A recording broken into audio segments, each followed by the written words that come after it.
All right, so it's the wee hours of Friday, June 28th, and we are publishing our usual Friday episode quite a bit early because we're recording this not long after watching Thursday night's presidential debate. And we wanted to get this to our listeners ASAP, so we're here. Aaron, how are you doing? I'm holding up okay. There's no promises for how this is going to be at the end of the podcast, but we'll fire through. I wish we had coffee here. There's no coffee here. I've got some water. I think it's late for coffee. Not after 4 p.m., right? Yeah, theoretically. This seems like it might be an exception.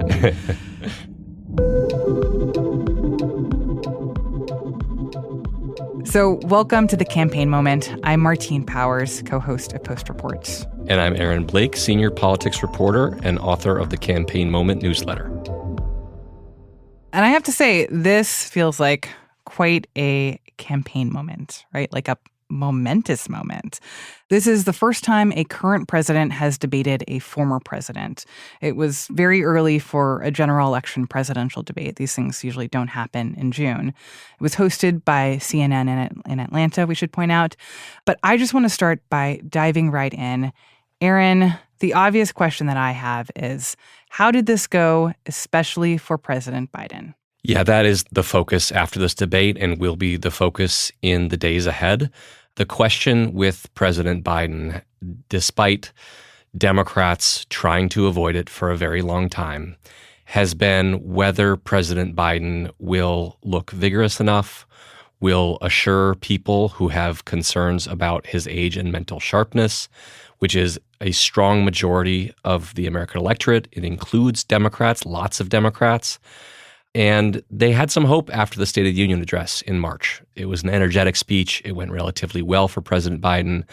I think they saw that and thought they could be on track for the kind of campaign that they need, which is a vigorous one.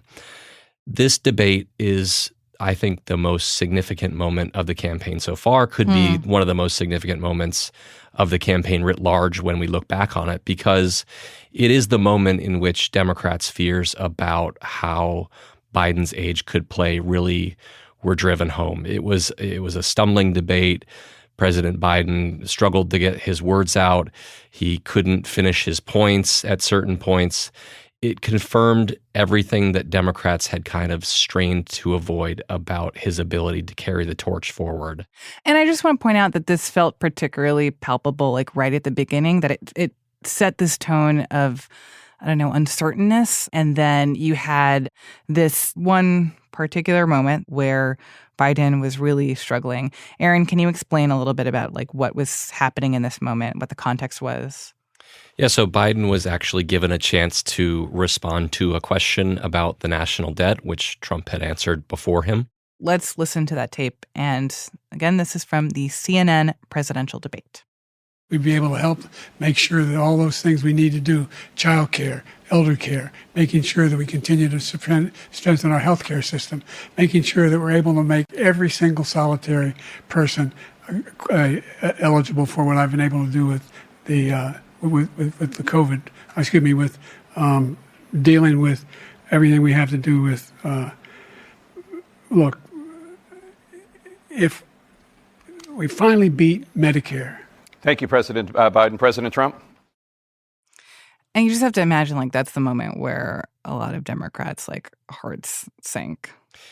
This is definitely the moment where the phone started blowing up as far as people reacting to this. That was the case for me. It's been the case for people who I've heard talk about this. I think that, the media is often faulted for focusing on the performance aspect of things. Mm-hmm. Number one, this kind of thing, it matters because politics to some degree is a performance art.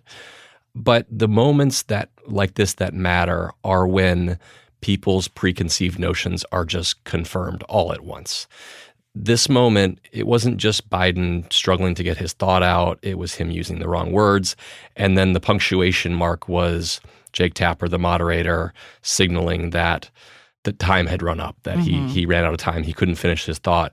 And I think this is going to be a debate moment that we look back on in the future in this race, depending on what happens. It wasn't the only moment like this, but it was certainly the most striking moment. And I think this is the moment that really set the tone for the rest of the debate. And I want to be clear that that clip in particular was not reflective of the entire debate, right? Like, as it picked up, you could tell that Biden got a little stronger in his voice, that he was a little bit more confident, that there was more energy there.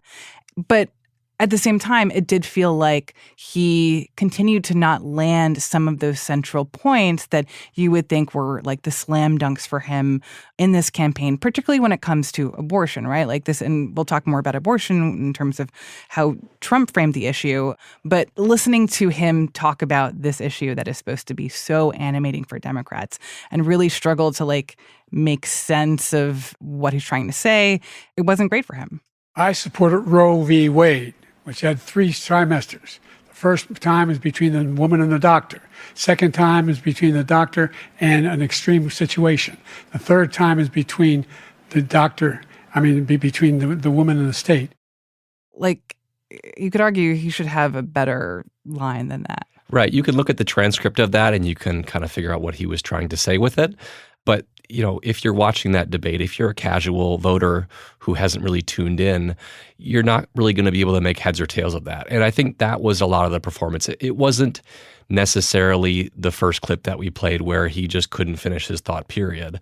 A lot of it was just kind of stumbling a little bit and not able to kind of complete the talking point that he seemed to have moving into the debate. I also think that a major side effect of this, having these moments is going to make those moments the focus. But his preparation for this, I think, rendered him unable to counter Trump when Trump was making certain points that he would have wanted to weigh in on, like on abortion. He was so focused on. What do you mean by the preparation? Because I would have assumed like the preparation would have helped him in this. I think, I'm not speaking for myself here as somebody who prepares for this podcast every time, but sometimes when you focus on remembering the right things to say, it can make you less spontaneous. It can make you less able to really engage and have a conversation with somebody. And in this debate, the moderators were not fact-checking Trump. Well, neither of them actually were being fact-checked because CNN decided that that wasn't going to be something that the debate moderators were going to do. And that put the onus on Biden to joust with Trump. And so when Trump says something like, babies are being killed after they're born in blue states, which is we'll get to in a second. Not true. Biden's not able to drive a message. He's not able to volley back on that. And I think he just got kind of lost in his ability to try and focus on the things he was planning on saying, and he wasn't able to actually debate some of the key points that he would have wanted to drive home in this debate. Mm-hmm. Well, let's turn here to talk about Trump, because I also don't think you could say that he had a particularly great performance. No. And as you pointed out, so much of what he talked about in this debate was marked by really profound falsehoods. I think what feels most glaring is his statement about abortion, essentially that in blue states, infants are getting murdered. Let's hear a little bit about how he framed the abortion issue. The problem they have is they're radical because they will take the life of a child in the 8th month, the 9th month, and even after birth. After birth, if you look at the former governor of Virginia, he was willing to do this. He said, we'll put the baby aside and we'll determine what we do with the baby, meaning we'll kill the baby. Like, what is he talking about? So this traces back to something that former Virginia Governor Ralph Northam said a number of years ago. It was a very inartful comment, but he was not talking about killing babies. He was talking about a baby with severe birth defects and what would happen at that point. It was not about a post-birth infanticide. But this is something that Trump brings up a lot. This is something that the Biden campaign would have known could come up. I mean, this is the big Republican response to Democrats. Republicans are having trouble with the abortion issue, so they point to the idea that Democrats support late-term abortion, even post-birth abortion is Trump's big. He's said this a million times. Like basically that we're the reasonable ones, and that it's the Democrats who are extreme. Democrats are the extremists on this. We're not, or at least you might think we're extreme, but Democrats are also extreme. And so that's a kind of a case in point of something that was like teed up for Biden to talk about, and he just didn't really have a good response to it. And I think it also pointed to some of the limits of this debate format, where there wasn't a fact check involved there. This is something that a moderator could have prepared for, but they didn't really have anything to say, this doesn't actually happen, or even late-term abortions are very rare. They generally only happen when there's severe birth defects, things like that. Because it came up so many times. Like Biden talked about how Trump said in 2017 that participants in the Unite the Right rally in Charlottesville were very fine people. And Trump denied that he'd said that, even though there is proof that he did say that. We shouldn't be having a debate about it. There's nothing to debate. He made up the Charlottesville story, and you'll see it's debunked all over the place. Every reasonable anchor has debunked it. And just the other day it came out where it was fully debunked. It's a nonsense story. He knows that, and he didn't run because of Charlottesville. He used that as an excuse to run. President Biden? And debunked. It happened. All you have to do is listen to what was said at the time. And to your point, like those were moments where it did feel like, to me, the format, the lack of fact-checking from the moderators really felt glaring, because Trump could kind of keep steamrolling down those paths of like saying things that weren't true, and Biden was kind of struggling to keep up with like when and how to insert himself to push back against those things. Yeah, it's after the debate, Biden delivered a more energetic post-debate rally where he said that they're going to be fact-checking Trump in the days ahead. He really focused on this issue. But the time to do that is during the debate. That's when people are watching. People aren't tuning into the post-debate rallies and campaign events that you're doing. And so I think this is, in a world in which Biden did not have such a rough debate and struggled to kind of make his points, the fact-checking could have been a very significant storyline. It would have been a much bigger storyline. The Biden campaign is going to have a tough time making that the story after that, in part because this is just who Trump is, and that's the way he's been for a very long time, but just in part because Biden wasn't able to drive that message. I want to talk a little bit more about the format, because there were other elements that were pretty notable here too. The fact that the mics were muted. Basically, if you weren't the one talking, then the mic was supposed to be muted for you to prevent interruptions and some of the grandstanding that we've seen in debates in the past. But also the fact that there was no in-studio audience, which I remember when that was first announced, I thought would just mean for like less distractions, again, less of that grandstanding. But I kind of was surprised by how it played out. I don't know. I'd be curious your thoughts about the fact that there wasn't an audience there, how it affected how the debate felt and how the candidates responded to that. I'd say that I had some hope for the format, especially early in the debate. I think having no audience especially is the way things are probably headed or should be headed, because it makes so the candidates aren't playing to that audience. Mm-hmm. It makes it so there's not an advantage by stacking the audience with your supporters and having them cheer loudly when you say something. I just feel like that detracts from the substantial debates that we're having. The mute button thing, I think, is a tough one, because you want to see the candidates joust to some degree. You don't want it to be a shout fest like the first 2020 debate between Trump and Biden, which really fell apart. But at least early in the debate, you didn't see the candidates talking after their time was up because they know the audience wouldn't be able to hear them. I do think, though, that it worked less well in this debate because the candidates weren't really debating each other. They were making their points. Trump was just steamrolling with his false claims. And so because there wasn't they weren't going back and forth and answering each other's questions and charges, it just made it much more disjointed. And we didn't have a very substantial debate.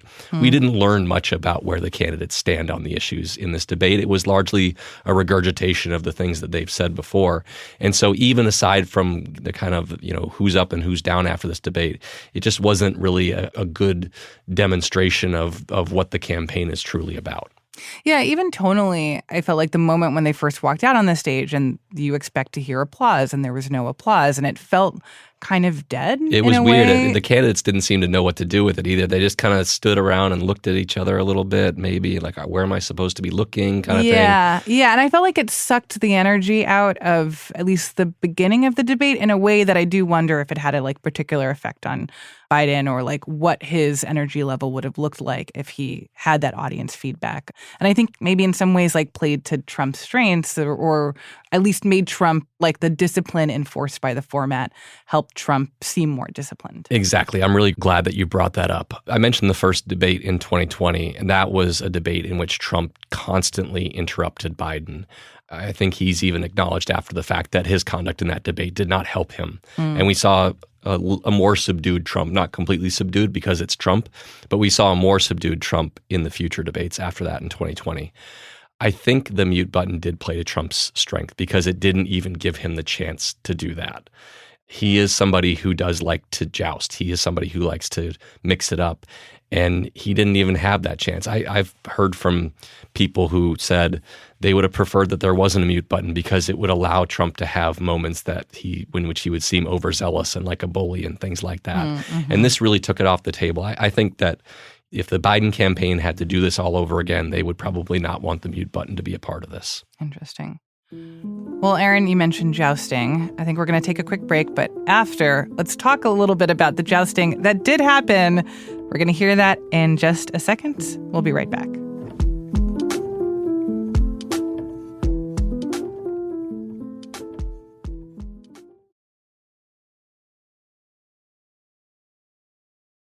So, Aaron, you were talking about how the format of this debate didn't really lend itself to a lot of back and forth between the two candidates. But there was the one moment where there was a lot of back and forth about golf, which was frankly absurd. And I think we just need to listen to that moment. And for context, this came after both the candidates were asked by the moderator about their ages and their message to voters who have concerns about their capabilities to serve. We knock on wood wherever we may have wood that I'm in very good health. I just won 2 club championships, not even senior, 2 regular club championships. To do that, you have to be quite smart and you have to be able to hit the ball a long way. And I do it. He doesn't do it. He can't hit a ball 50 yards. He challenged me to a golf match. He can't hit a ball 50 yards. So Trump starts with that. And then when Biden responds, he can't let the golf thing go. Look, I'd be happy to have a driving contest with him. I got my handicap, which when I was vice president, down to a 6. But by the way, I told you before, I'm happy to play golf with you if you carry your own bag. Think you can do it? That's the biggest lie that he's a 6 handicap of all. I was an 8 handicap. Yeah. 8. Never. But I have, how many? I've seen you swing. I know you swing. Okay, let's not act like children. President Trump, we're going to turn Let's not act like children. to a specific concern. I have to say I don't know anything about golf. And this exchange really, threw me for a loop. I mean, an 8 handicap is very good. It's quite a bit better than I am. I don't know why they felt the need to litigate this on a presidential debate stage. Like, who comes out looking good in this? Yeah, I mean, the fact that this concluded with Donald Trump, of all people, saying, let's not act like children. Yes. That just really punctuated it for me. I mean, this is the guy who will get down and dirty and argue about anything.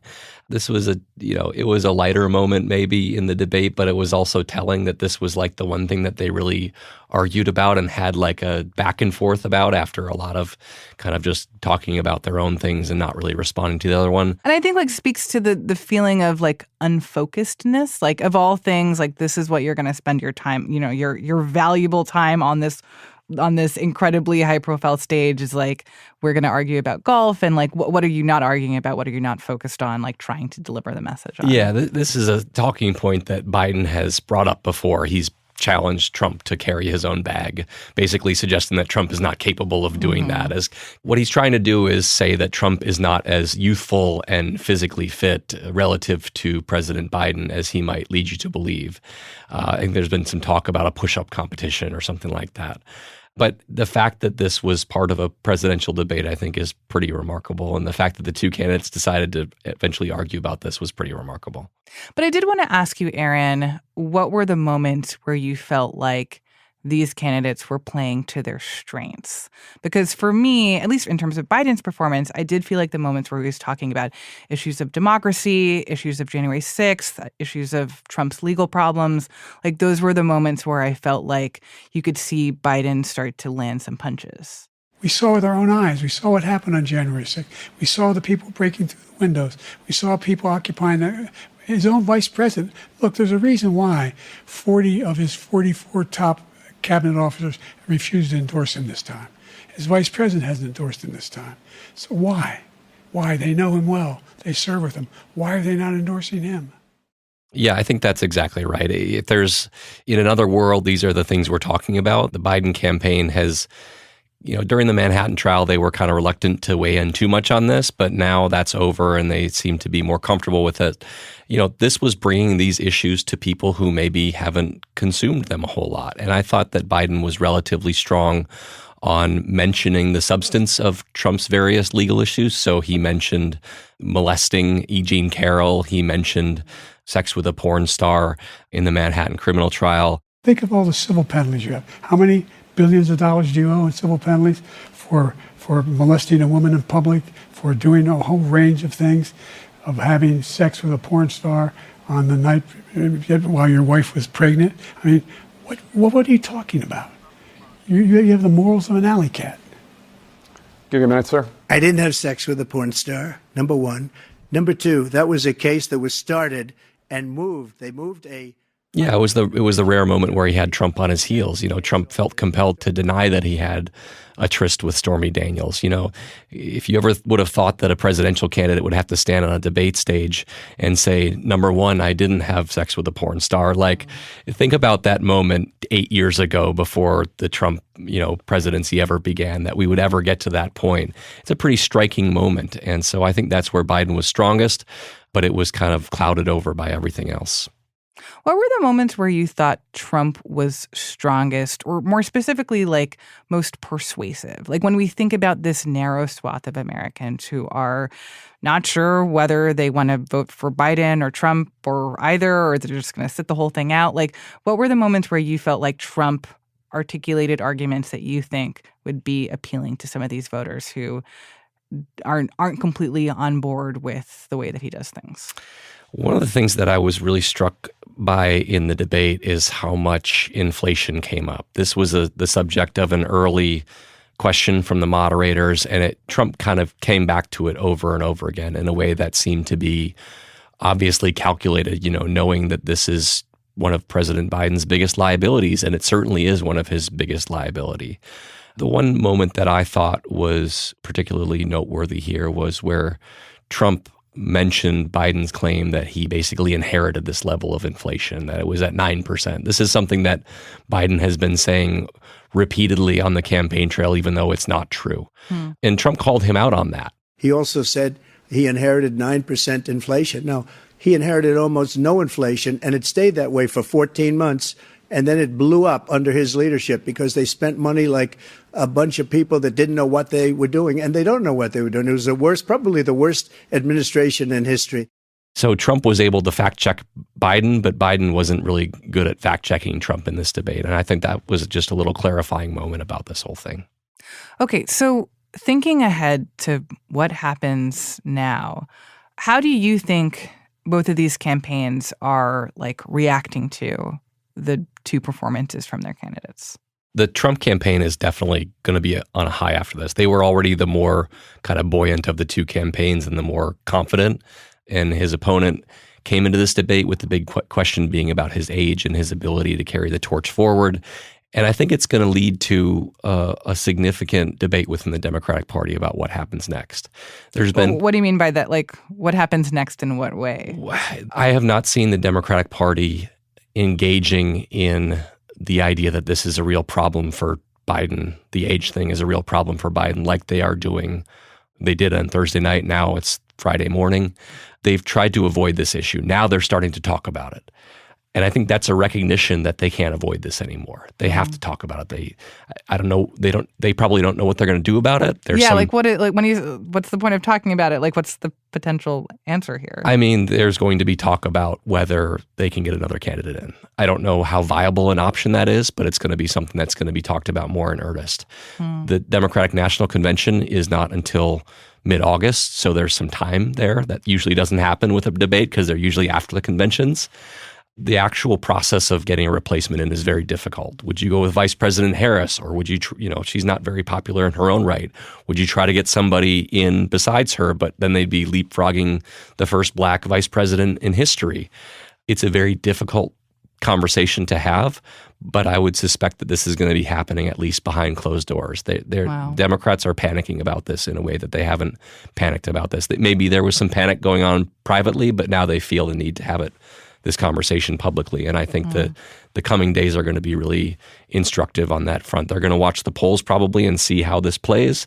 But the fact that they're even kind of talking in these terms and saying this is a disappointment, we saw that from a former Biden White House aide, Kate Bedingfield, who was the communications director. She was on CNN after the debate, said this was a disappointing debate. You usually don't see that from people who served in the administration, and they just couldn't put a good face on it. And so, which is ironic because Biden's camp was the one who was fighting to be able to have the opportunity to have this debate and was pushing for it to happen now, to happen earlier than usual, to happen on the terms in which it took place, and that, it was always clear that it was going to be a risk and that it wasn't guaranteed that this was going to work out well for Biden.